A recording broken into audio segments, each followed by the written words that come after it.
Good morning students. আশা করি আপনারা সবাই সুস্থ আছেন, নিরাপদে আছেন। আমি আপনাদের সায়ন স্যার, যথারীতি ম্যানেজমেন্টের দ্বিতীয় পত্রের নতুন একটি অনলাইন সেশনে আপনাদের সাথে যুক্ত হলাম। তো আমরা গত ক্লাসে অধ্যায় 3টা রিভাইজ করতেছি। অধ্যায় 3 পরিকল্পনা প্রণয়ন এবং সিদ্ধান্ত গ্রহণ। তো গত ক্লাসে আমরা পরিকল্পনার বৈশিষ্ট্য, লক্ষ্য এবং প্রণয়নের ধাপ এগুলো নিয়ে কথা বলেছি। তো আজকে আমরা আলোচনায় রাখছি পরিকল্পনার প্রকারভেদ, একার্থক পরিকল্পনা ও স্থায়ী পরিকল্পনা। অনেক ক্ষেত্রে এই প্রশ্নটা পার্থক্য আকারেও আসে, তো আমরা আলাদা আলাদা করে দেখব, তাহলে আপনারা পার্থক্যটাও লিখতে পারবেন। পরিকল্পনা প্রণয়নের সুবিধা কি, এটাকে আমরা একই সাথে বলতে পারি পরিকল্পনার গুরুত্বও বলতে পারি। দেন কিছু বাড়ির কাজ। তো আমি একটু ডিটেইলে রাখছি যাতে আপনাদের বুঝতে সুবিধা হয়, যাতে আপনারা বইয়ের সাথে আমার এটা মিলাতে পারেন। তো প্রথমে আসলো শ্রেণী বিভাগ। যদি আমরা করি, আমরা কয়েক ভাগে শ্রেণী বিভাগ করতে পারি। তো প্রথমত আমরা প্রকৃতি ভিত্তিতে যদি শ্রেণী বিভাগ করি, তাহলে আমরা 3টা পার্ট পাই: ব্রত, লক্ষ্য, স্থায়ী পরিকল্পনা। আমরা 3টা আলাদা ভাবেই সেটাকে দেখতে পারি। যেমন ব্রত বা মিশন। মিশন ওয়ার্ডটা আপনারা হয়তো অনেকেই শুনছেন, যে প্রতিষ্ঠানের প্রধান ব্রত হলো পণ্য বা সেবার উৎপাদন, বন্টন এবং এটি সবের মধ্যে মুনাফা অর্জন। তার মানে কোম্পানি যে কোনো একটা অর্গানাইজেশনের মেইন টার্গেট পণ্য উৎপাদন করা এবং সেটা মার্কেটে বিক্রি করে বা সেখান থেকে মুনাফা অর্জন করা। এবং প্রতিষ্ঠানের লক্ষ্য নির্ধারণের জন্য ব্রত নির্ধারণ খুবই প্রয়োজন। প্রতিষ্ঠানটা যে চলতেছে এর জন্যই তাকে ব্রত চিন্তা করতে হবে। সাধারণত প্রতিষ্ঠানের সার্বিক উদ্দেশ্য, মূল্যবোধ, ধরনের উপর ভিত্তি করেই এই ব্রতটা নির্বাচিত করা হয়। তো বিভিন্ন মিশন তৈরি করতে এক্সপার্ট আছে, মিশন স্টেটমেন্ট তারা তৈরি করে। প্রত্যেকটা আপনারা যদি কয়েকটা ওয়েবসাইটে ঢোকেন, দেখবেন প্রতিটা কোম্পানির মিশন লেখা আছে, তারা মিশন, ভিশন এগুলা লেখা থাকে।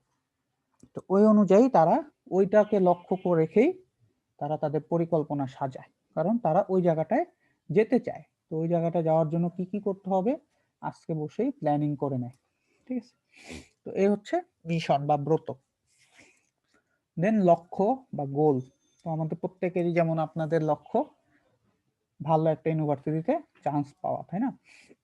তো লক্ষ্য প্রত্যাশিত ও সুনির্দিষ্ট ফল অর্জনের জন্য যে পরিকল্পনা প্রণয়ন করা হয় তাকে লক্ষ্য। তাহলে আপনার প্রত্যাশিত ফল অর্জনটা কি? যে আমি ভালো একটা ইউনিভার্সিটিতে চান্স পাবো। তো সেই অনুযায়ী আপনি পরিকল্পনা তৈরি করতেছি। ঠিক আছে, যেমন আমরা যদি বলি, উদাহরণ যদি একটা দেখি, যে 2020 সালে 31শে ডিসেম্বরের মধ্যে একটা কোম্পানি 10% খরচ কমাতে চায় প্রশাসনিক ব্যয়। তো এই লক্ষ্যটি তাদের, এটাই লক্ষ্য। এই লক্ষ্য একটি সুনির্দিষ্ট বিন্দুকে নির্দেশ করতেছে। তো আমরা সাধারণত লক্ষ্য নির্দেশনের ক্ষেত্রে স্মার্ট গোল সেট বলি। স্মার্ট, এখানে স্মার্ট বলতে দেখেন, স্মার্ট স্পেসিফিক, এটা অবশ্যই নির্দিষ্ট হইতে হবে। স্মার্ট এর এস, প্রথম এসটায় স্পেসিফিক মানে সুনির্দিষ্ট, তারপর একটা এম মেজারেবল অর্থাৎ পরিমাণযোগ্য বা পরিমাপযোগ্য, মেজারেবল। তারপরে এ অ্যাপ্রোপ্রিয়েট, যথোপযুক্ত, অর্থাৎ উপযুক্ত সিদ্ধান্ত নিতে হবে বা উপযুক্ত লক্ষ্য সেট করতে হবে। বাস্তবসম্মত, আর রিয়েলিস্টিক, SMAR, ঠিক আছে, আর এর রিয়েলিস্টিক, বাস্তবসম্মত, অবাস্তব কিছু বলা বা করার চিন্তা করা যাবে না। এবং তারপরেরটা হচ্ছে টি লাস্টে, রাইট, স্মার্ট এর টি। তো টাইম বাউন্ড, সময় ভিত্তিক, অবশ্যই একটা নির্দিষ্ট সময় টাইম ফ্রেম থাকবে। তো আমাদের লক্ষ্য অবশ্যই স্মার্ট হইতে হবে। তো স্মার্ট, এখানে আমরা অনেকে স্মার্ট বলতে জামা কাপড়ে স্মার্ট, খুব পোজ নিয়ে রাস্তায় ঘুরলে স্মার্ট, ভালো একটা দামি মোবাইল পকেটে থাকলে স্মার্ট, কোম্পানির জন্য তা না। কোম্পানির জন্য স্মার্ট হচ্ছে তার পরিকল্পনাটা যদি এই স্মার্টের প্রতিটা ওয়ার্ডের মিনিং বা স্মার্টের প্রতিটা লেটারের এক একটা করে মিনিং আছে, তো ওই মিনিংটা ফুলফিল হলে আমরা তাকে স্মার্ট বলি। তো আমাদের রিয়েল লাইফেও স্মার্ট বলতে কিন্তু এইগুলাই, যে যার লাইফে সুনির্দিষ্ট একটা লক্ষ্য থাকবে, তার এই লক্ষ্যগুলা পরিমাণযোগ্য হবে, তার এই অ্যাপ্রোপ্রিয়েট হবে, তার সমাজ অনুযায়ী অ্যাপ্রোপ্রিয়েট, বাস্তবসম্মত এবং টাইম ফ্রেম ভিত্তিক। তো এই ধরনের লোকই কিন্তু আমরা লোককেও স্মার্ট বলতে পারি। স্মার্ট শুধুমাত্র পরিকল্পনা বিজনেসের জন্য না, আমাদের রিয়েল লাইফেও স্মার্ট বলতে, অ্যাকচুয়াল স্মার্ট বলতে এটাই। আমাদের জামা কাপড় এগুলা স্মার্ট না। ওকে, স্থায়ী পরিকল্পনা। তো একই ধরনের সমস্যা বারবার যদি হয়, সেটা মোকাবেলার জন্য দীর্ঘদিনের জন্য যে পরিকল্পনা প্রণয়ন, সেটাকে আমরা স্থায়ী পরিকল্পনা বলতে পারি। যেমন কোন একটি প্রতিষ্ঠান বিশেষ নীতি প্রণয়ন করে এটা চেঞ্জ করতে পারে। যেমন আমরা যদি বলি যে রেগুলার একটা সমস্যা কি, ট্রাফিক জ্যামের জন্য অফিসে কর্মচারীরা লেট করে আসে, এটা রেগুলার হচ্ছে, রাইট? রেগুলার এই সমস্যায় ভুল হচ্ছে, মিটিং থাকলে তারা লেট হচ্ছে। তো এটার জন্য কি করতে পারে, তারা অফিস আওয়ার আধা ঘন্টা আগায় দিতে পারে। অফিস আওয়ারটা আধা ঘন্টা আগায় দিতে পারে, শেষ আওয়ারটাও আধা ঘন্টা আগায় দিতে পারে। তাহলে 9টার অফিস যদি 8:30টায় শুরু হয়, ঢাকা শহরে জ্যাম একটু কম পড়বে। আবার 4:30টায় শেষ হয়ে গেলেও জ্যাম একটু কম পড়বে। এটা একটা স্থায়ী সমাধান। যে কোনো কিছু সমাধান স্থায়ী হওয়া ভালো। যেমন একটা মেশিন রেগুলার চলতেছে, প্রতিদিন 10 দিন পর পর এটাকে মেকানিক দেখাইতে হয়। তো সেটা না করে স্থায়ী পরিকল্পনা, যে ওই মেশিনটাই অন্য কোনো একটা নতুন মেশিন দ্বারা রিপ্লেস করা। তো এগুলো হচ্ছে স্থায়ী পরিকল্পনা। এখন যদি আমরা মেয়াদ ভিত্তিক চিন্তা করি, মেয়াদ ভিত্তিক আমরা 3 ভাগে ভাগ করি। এটা যেটা 1 বছরের কম সেটাকে আমরা বলতেছি স্বল্প মেয়াদী পরিকল্পনা। তারপরে যেটা 1 বছর থেকে 5 বছরের মধ্যে সেটাকে আমরা বলতেছি মধ্যমেয়াদী, 5 বছরের উপরে বা সেটা দীর্ঘমেয়াদী। তো স্বল্প মেয়াদী পরিকল্পনা যেটা 1 বছরের সময়ের জন্য যে পরিকল্পনাগুলো নিতে হচ্ছে। যেমন আপনাদের জন্য এখন স্বল্প মেয়াদী হচ্ছে যে আমরা কিভাবে ভালো ইউনিভার্সিটিতে ভর্তি হবো, সেটা আমাদের 1 বছরের কম সময়। মধ্যমেয়াদী পরিকল্পনা হতে পারে যে আমরা কোন সেক্টর, কোথায় আমরা চাকরি জীবনে ঢুকবো, তার মানে মধ্যমেয়াদী। কারণ 5 বছরের মধ্যেই, হয়তো 5-6 বছরের মধ্যে আমরা চাকরিতে যেতে চাবো। আর দীর্ঘমেয়াদী যে আমরা 10 বছর পর আমি নিজেকে কোথায় দেখতে চাই। আচ্ছা, এখানে একটা ইন্টারভিউ কোশ্চেন হয় অনেক ক্ষেত্রে যে আপনি 5 বছর পর নিজেকে কোথায় রাখতে চান, আজকে প্ল্যান আপনার জানতে চায়। 20 বছর পর আপনি নিজেকে কোথায় দেখতে চান, বা 10 বছর পর কোথায় দেখতে চান। তো এই ধরনের কোশ্চেনও কিন্তু আপনাদের ইন্টারভিউতে অনেক ক্ষেত্রে ফেস করতে হয়। মানে যেমন শুধুমাত্র কোম্পানি যেমন ডিসিশন নেয় তা না, রিয়েল লাইফেও এটা কাজে লাগে যে আপনি 5 বছর পর কোথায় যেতে চান, পরিকল্পনা কি আপনার, ঠিক আছে, জানতে চায়। কাঠামো ভিত্তিক হচ্ছে কার্যভিত্তিক পরিকল্পনা, বিভাগীয় পরিকল্পনা, আঞ্চলিক বা ভৌগোলিক, সামগ্রিক।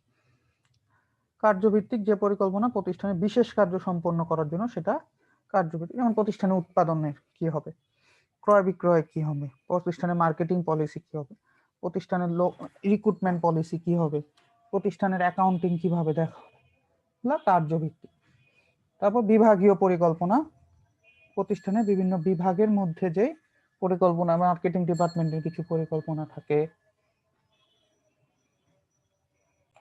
তারপরে অ্যাকাউন্টসের জন্য অ্যাকাউন্টসের যে প্ল্যানিং, এগুলা আমরা বলতেছি বিভাগীয় পরিকল্পনা। তারপরে আসতেছে আমাদের ভৌগোলিক বা আঞ্চলিক পরিকল্পনা।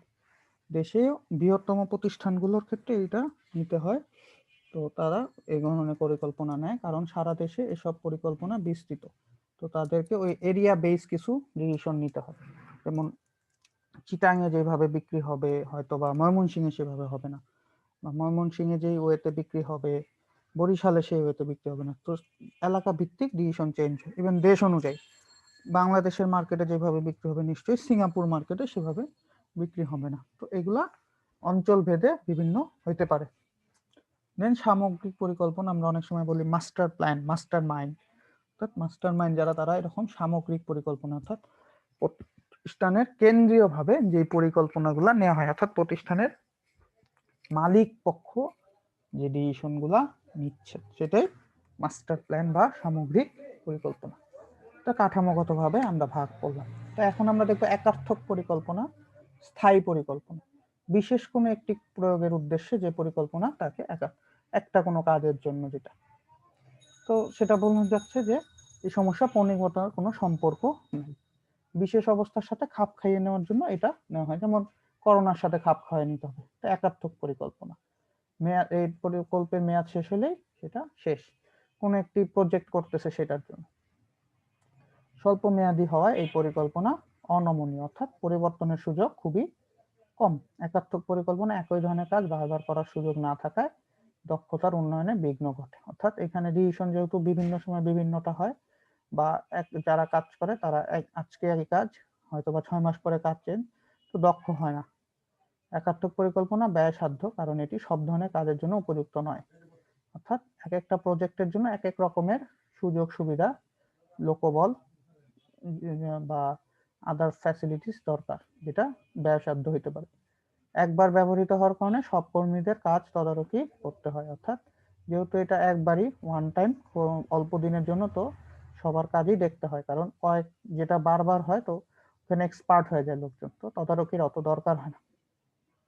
যেহেতু ব্যবসা প্রতিনিয়ত পরিবর্তন হয় বা ফিল্ড প্রতিনিয়ত চেঞ্জেস হচ্ছে গ্লোবালাইজেশন বা টেকনোলজির উন্নতির জন্য, তো একাত্মক পরিকল্পনাই বেশি উপযোগী।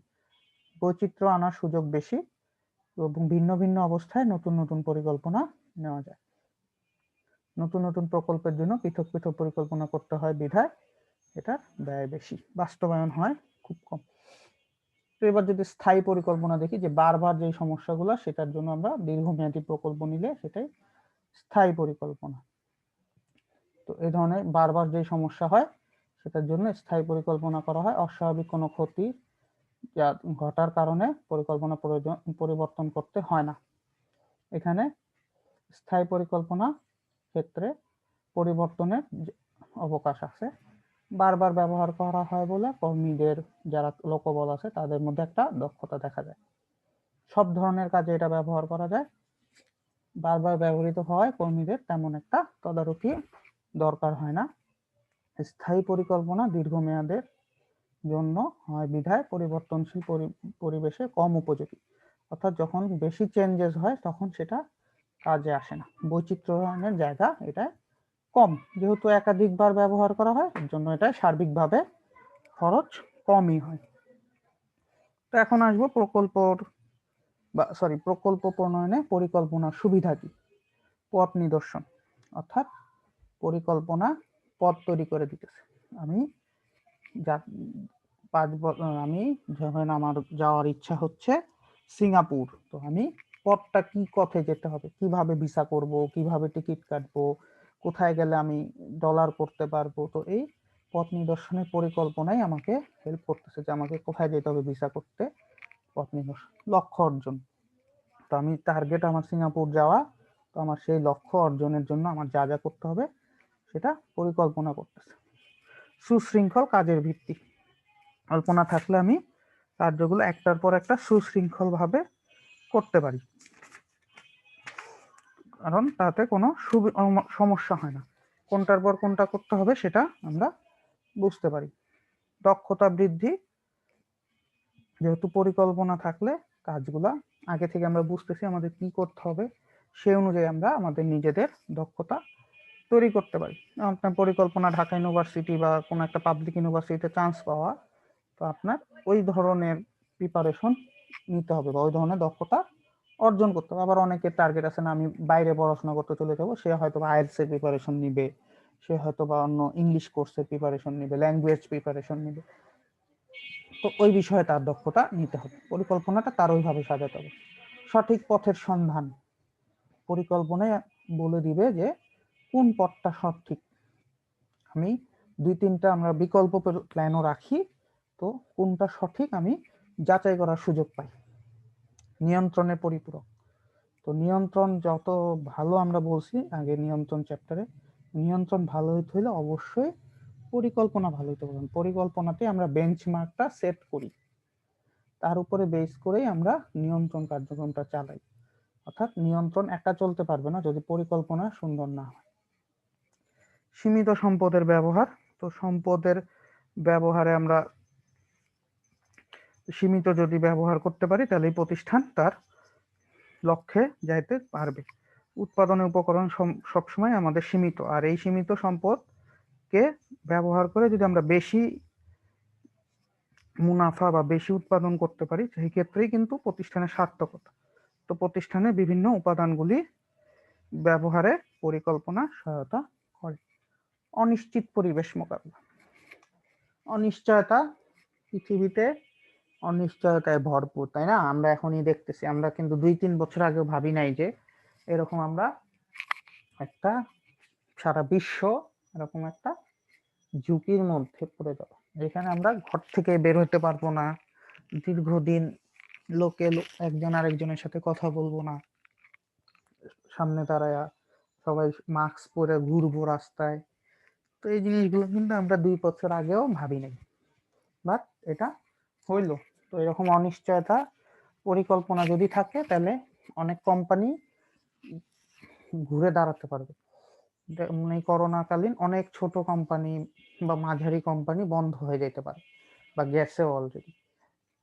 এখন তাদের পরিকল্পনা সঠিক না, বা পরিকল্পনা মোটামুটি যদি ঠিক থাকে, কোম্পানি কোনো না কোনো ভাবে এই অনিশ্চয়তা কাটায়া কিছুটা হইলেও দাঁড়ায় থাকতে পারবে। হয়তো বা অনেক লাভ হবে না, কিন্তু আর এই অনিশ্চয়তা কিছুদিন থাকে।